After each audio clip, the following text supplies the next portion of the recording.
Have you ever stood at the edge of something terrifying? Imagine you are high up, very high up. You are inside a tall tower, looking down at the world below. The cars look like tiny toys. The people look like little ants scurrying about their day. Then you see it. A platform made of clear glass extends out from the tower. It seems to be made of nothing but air. The view through the floor shows a dizzying drop, hundreds of feet straight down. Your heart begins to beat a little faster, your palms might feel a little sweaty. The guide tells you it is safe.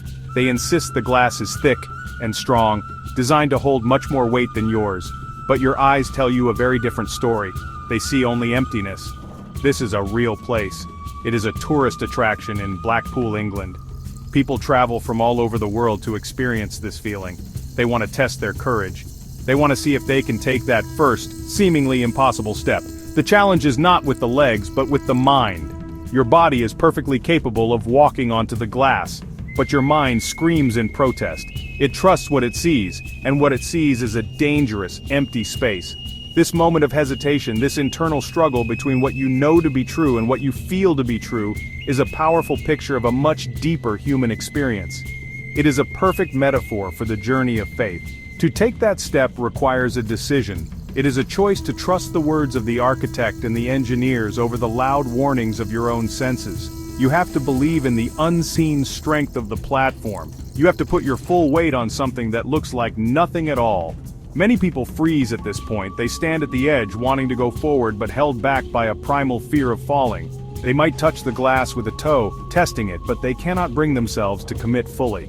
They remain on the solid, familiar ground of the tower, looking at the view from a safe distance, never experiencing the thrill of walking on air. This is what faith often feels like. We are invited to step out into something that our eyes cannot confirm. We are asked to trust in promises we cannot physically touch or measure. Life presents us with its own versions of that glass platform. It might be a difficult diagnosis from a doctor, a sudden job loss, or a relationship that has fallen apart. We stand at the edge of a frightening unknown, and we are asked to believe that God is there, holding us up, even when all we can see is the long drop below. The first step is always the hardest one to take. The Bible speaks of this very challenge. In the second letter to the Corinthians, the Apostle Paul writes a simple yet profound sentence: "We walk by faith, not by sight." This is not just a nice thought, it is a blueprint for a life lived in trust. Paul understood that what we see with our human eyes is only a small part of reality. He knew there was a deeper spiritual truth that holds everything together. Our sight can be deceiving. It can show us only the storm, the sickness, or the sorrow. It can magnify our fears and make our problems seem like insurmountable giants. Sight is limited to the present moment, to the physical world around us. Faith, on the other hand, sees beyond the immediate circumstances. It is a kind of spiritual vision. It allows us to see the hand of a loving God at work even in the darkest of nights. Faith trusts in the character of God, His goodness, His power, and His unwavering love for His children. When we choose to walk by faith, we are choosing to believe that God's promises are more real than our problems. We are deciding that His presence is more certain than our pain. It is like stepping onto that glass platform, not because we can see its strength, but because we trust the one who built it and promised it was safe for us. Think about the people in the Bible who walked this way. Abraham left his home, not knowing where he was going, simply because God told him to. Noah built a giant ark on dry land, enduring ridicule for years because he believed God's warning about a flood. David, as a young shepherd boy, faced a giant with only a sling and a stone because he had faith in God's power to deliver him. None of these acts made sense from a purely visual perspective. They were illogical. They were risky.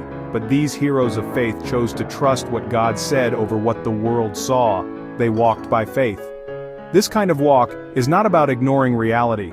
It is not about pretending that challenges do not exist. Instead, it is about seeing those challenges through the lens of God's power. It is about acknowledging the fear, but choosing to step forward anyway. Just like the person who finally puts their full weight on the glass floor, there is a moment of surrender. It is a moment where we say, "God, I cannot see the way, but I trust you. I will take the next step because I believe you are with me." This is the essence of a life lived by faith, a walk that takes place high above the limited view of the world. Fear is a powerful emotion. It is a natural human response to danger, whether real or perceived.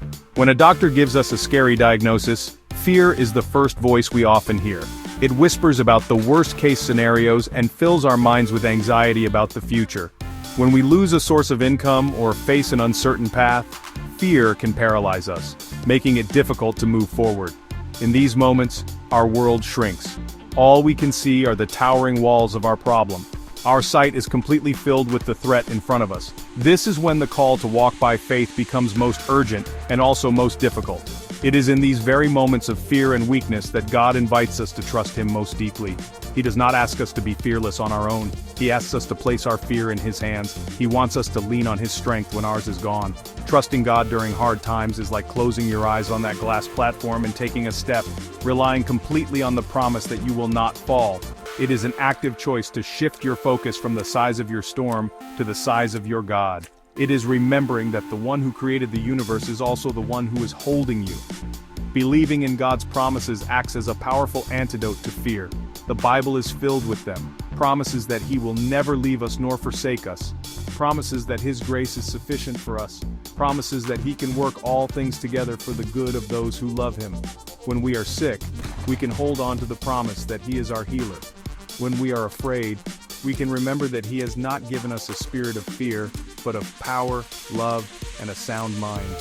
These promises are not empty words, they are the solid, unseen foundation beneath our feet. Taking brave steps, then, is not about being a superhero. It is about being a child who trusts their father. It is about taking one small step at a time, holding onto His hand.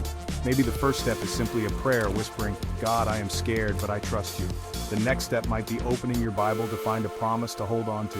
Another step might be sharing your fear with a trusted friend who can pray with you. Each small act of trust builds our faith, just as each step on that glass platform builds confidence. We begin to realize that what looked like empty air is actually the safest place we could ever be. The ultimate goal of our walk of faith is not just to survive our trials or to feel brave. The Apostle Paul makes it clear, our great ambition is to please God. Whether we are in this earthly body or one day with Him in heaven, our purpose remains the same. We live to bring joy to our Creator. This shifts our perspective dramatically.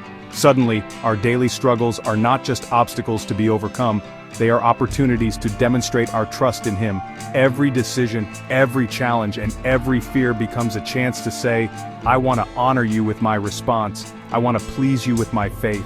This desire to please God changes how we approach our daily lives. It encourages us to take those small, brave steps of faith every single day. It might mean choosing kindness when we feel wronged. It might mean being generous when our own resources feel scarce. It might mean choosing to worship even when our heart feels heavy. These are all acts of walking by faith, not by sight. They are choices that do not always make sense from a worldly point of view, but they make perfect sense when our goal is to please the one who sees everything, including the intentions of our hearts. Think of your life as a long walk on that invisible platform. Some days the sun is shining and you can almost forget the drop below.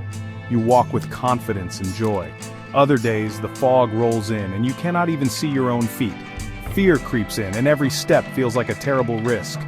It is on those foggy days that the choice to trust becomes most meaningful. It is then that our faith truly shines. We keep walking, not because we can see the path, but because we know the one who guides us. We trust that He is leading us safely to the other side. So, let us encourage one another to take that step. Let us choose to believe in the solid foundation of God's love, even when our eyes see only empty space. Let us walk by faith, not by sight, finding our courage in His promises and our purpose in pleasing Him. He is with you right now in this very moment. He sees your fears and He understands your struggles. He is inviting you to place your trust in Him, to step out onto the platform of His faithfulness, take His hand, take the step. You will find that you are not walking on air but on the unshakable ground of His grace.